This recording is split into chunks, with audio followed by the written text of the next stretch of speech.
Look, let's say you're socially anxious. Okay, so what happens when you're socially anxious? You go to a party, your heart's beating.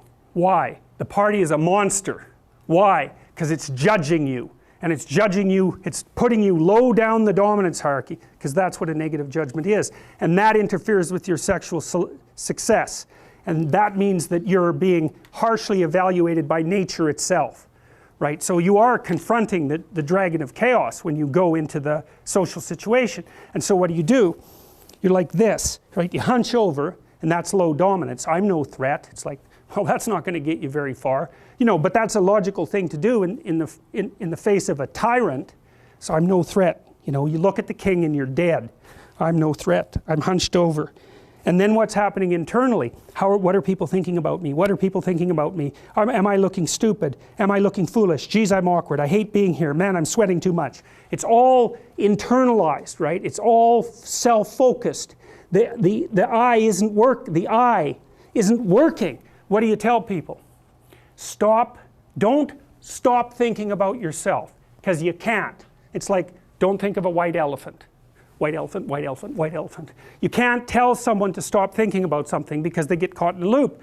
What you do with socially anxious people is you say, look at other people. Look at them, right? Why? Because if you look at them, you can tell what they're thinking. And then unless you're terribly socialized, and some people are. Some people have no social skills, and so the reason they can't go to a party is because they don't even know how to introduce themselves. Like no one ever taught them how to behave.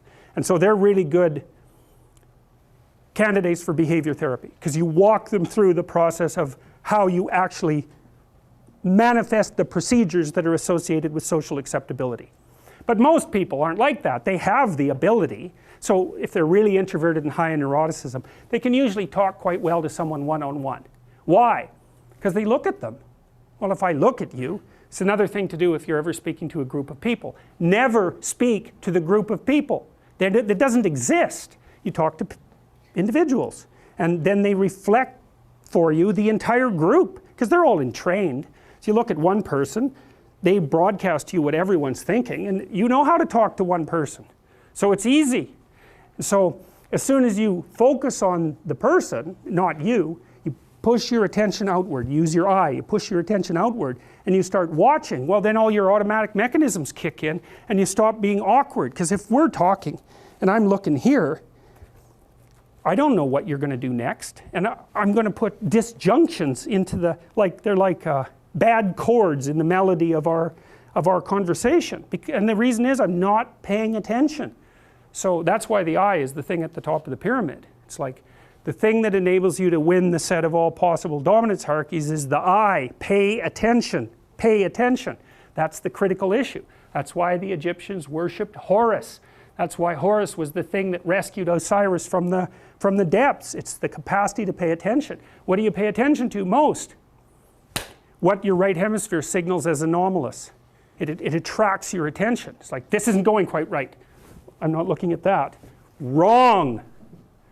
That's what you look at. That's what you look at. What's not going right, because that's the terrible monster that might eat you, but it's also the place you get all the information. So that's why it's useful to have discussions with your enemies, because they will tell you things you do not know. And that's such a great thing, because if you don't know them, well, you're not very smart, are you? You know, there may be a time when you go somewhere that's the thing you need to know. And maybe your enemy will tell you why you're such a fool, you know, and a bunch of other things that aren't true too. But even one thing that's accurate, it's like, yeah, thanks very much, man, maybe I'll do some work on that, and I won't have to carry that forward.